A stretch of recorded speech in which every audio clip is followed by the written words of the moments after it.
Hello மக்களே, நம்ம இப்போ வைரலாக போயிட்டுருக்கிற இந்த துபாய் ஈஃபா சிக்கன் தான் பார்க்க போகிறோம். ரொம்ப வைரலாக போயிட்டுருக்கு, யார் பார்த்தாலும் அதான் செய்கிறாங்க.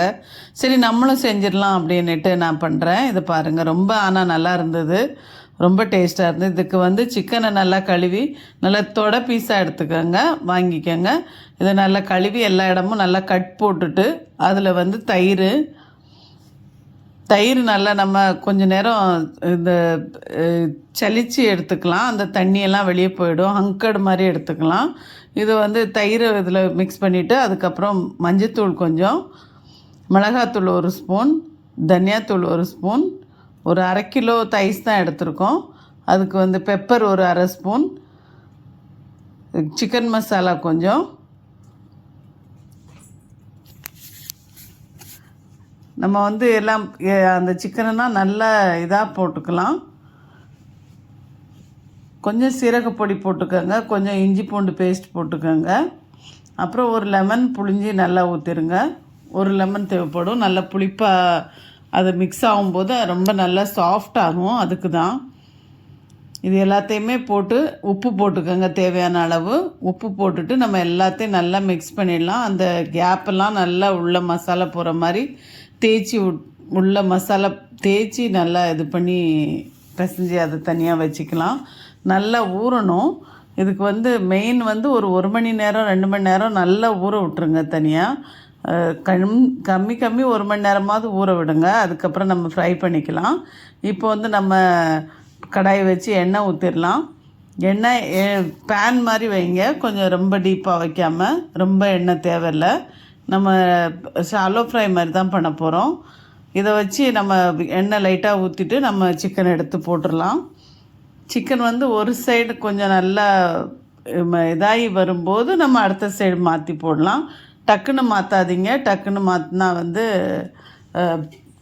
கீழே உள்ள மசாலா ஒட்டிடும். கீழே மசாலா வெளியே வராமல் இருக்கணுன்னா கொஞ்சம் நேரம் அதை வேக விட்டுட்டு திருப்பி மாற்றி போடுங்க, அப்போ கரெக்டாக இருக்கும். ஒட்டு அது மசாலா அதிலே தான் இருக்கும். அந்த மாதிரி பார்த்துக்கோங்க. திருப்பி நல்லா மூடி போட்டு நம்ம வேக விடணும். அப்போ தான் நல்லா சாஃப்ட் ஆகும். ரொம்ப சாஃப்டாக இருந்தது, நாங்கள் யோசிக்கலை இவ்வளோ நல்லா வந்துடும்னு, ஆனால் ரொம்ப நல்லா வந்துச்சு. இது மூடி போட்டு ஸ்லோவில் நல்லா வேகட்டும். ஒன் சைடு நல்லா வெந்து கலர் மாதிரி வந்ததுக்கப்புறம் இன்னொரு சைடு மாற்றி போட்டுக்கலாம். இது அப்படி தான் இதை வேக வைக்கணும். நம்ம இதை பண்ணிக்கிட்டே நம்ம இதுக்குள்ளே சாஸ் ரெடி பண்ணிடலாம். மயோனிஸ் மாதிரி, அது மயோனிஸ் தான். சேம் டைம் நம்ம அதை சிம்பிளாக அதை ரெடி பண்ணி வச்சுக்கிட்டோன்னா இதுக்கு மேலே அடுத்தால நம்ம அதை போட்டு அதை கொஞ்சம் நேரம் விடணும்.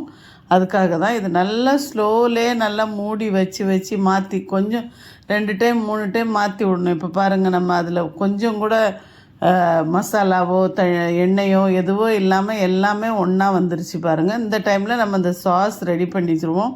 இந்த சாஸ் ஆல்ரெடி ரெடி பண்ணிடணும் போதே நான் இப்போ உங்களுக்கு காட்டுறேன்.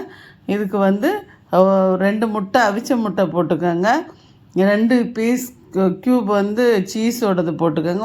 ஒரு ஸ்பூன் பட்டர் போட்டுக்கோங்க. ஒரு 2 பூண்டு போட்டுக்கோங்க. ஒரு 4-5 கார்லிக் நம்ம பெப்பர் போட்டுக்கோங்க.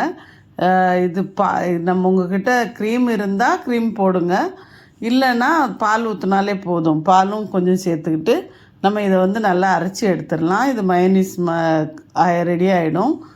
ஹெல்த்தியான மயோனிஸ். இதில் ஒன்றுமே நம்ம எண்ணெய்லாம் கலக்கலை, எதுவுமே இல்லை. நல்ல பால் கொஞ்சம் ஊற்றிட்டு இதை நம்ம அரைச்சி எடுத்துடலாம். அரைச்சா நல்லா க்ரீமியாக வரும். இந்த க்ரீம் தான் நம்ம அந்த சிக்கன் மேலே போட போகிறோம். இது நல்லா க்ரீமாக அரைச்சி எடுத்து பாருங்கள் எப்படி வந்திருக்குதுன்னு. இந்த மாதிரி இருக்கிற க்ரீமை அந்த சிக்கன் மேலே தடவி அதுக்கப்புறம் ஒரு 5 நிமிஷம் அப்படியே நம்ம சிம்மில் விட்டுறலாம். சிம்மில் விட்டு எடுத்தோன்னா சூப்பரான ஈஃபா சிக்கன் ரெடி. ரொம்ப நல்லாயிருக்கும். ரொம்பவே அந்த சாஸுமே ரொம்ப டேஸ்ட்டாக இருந்தது. சேம் டைம் அந்த சிக்கனும் ரொம்ப ஜூஸியாக இருந்துச்சு.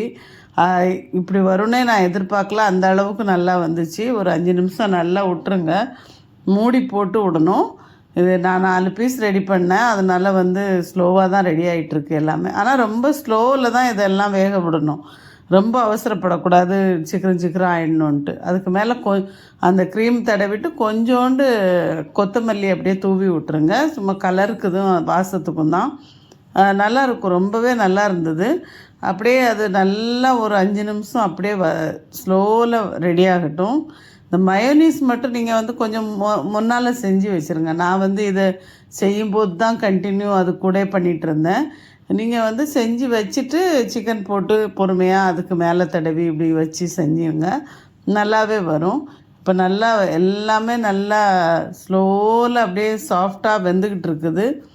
எவ்வளோ ஸ்லோவில் வேகுதோ அந்த அளவுக்கு சாஃப்டாக இருக்கும். ரொம்ப ஃபாஸ்ட்டாக வச்சிங்கன்னா மசாலா பூரா தீஞ்சிரும், அவ்வளோ நல்லா இருக்காது, அவ்வளோ இது வராது. இப்போ பாருங்கள் எவ்வளோ அழகாக எவ்வளோ ஸ்லோவாக வெந்துக்கிட்டு இருக்குது. நம்ம சிக்கனும் வாங்கும்போது ரொம்ப நல்லா பார்த்து வாங்குங்க. தொடை பீஸாக இருக்கணும், அப்போ வந்து அது சாஃப்ட்னஸும் இருக்கும், சேம் டைம் அது பார்க்கவும் நல்ல பெரிய பீஸாக நல்லாயிருக்கும். அதனால் அப்படி பார்த்து வாங்கிக்கோங்க. இப்போ எல்லாம் நல்லா வெந்து வந்துருச்சு. இந்த அளவுக்கு கொஞ்சம் ஒரு டைம் திறந்து பார்த்துக்கோங்க, அந்த இது எல்லாம் மேலே உள்ள அந்த க்ரீம்லாம் வந்து நல்லா மெல்ட் ஆகிருக்கான்னு பார்த்துக்கோங்க. அதுக்கப்புறம் அதை திருப்பி நம்ம திறந்து பார்க்கலாம்.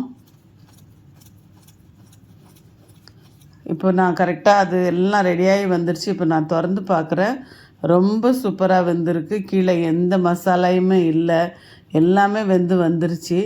இப்போ அப்படியே எடுத்து நம்ம தட்டில் வச்சு சர்வ் பண்ணிட வேண்டியது தான். ரொம்ப சூப்பராக வரும்.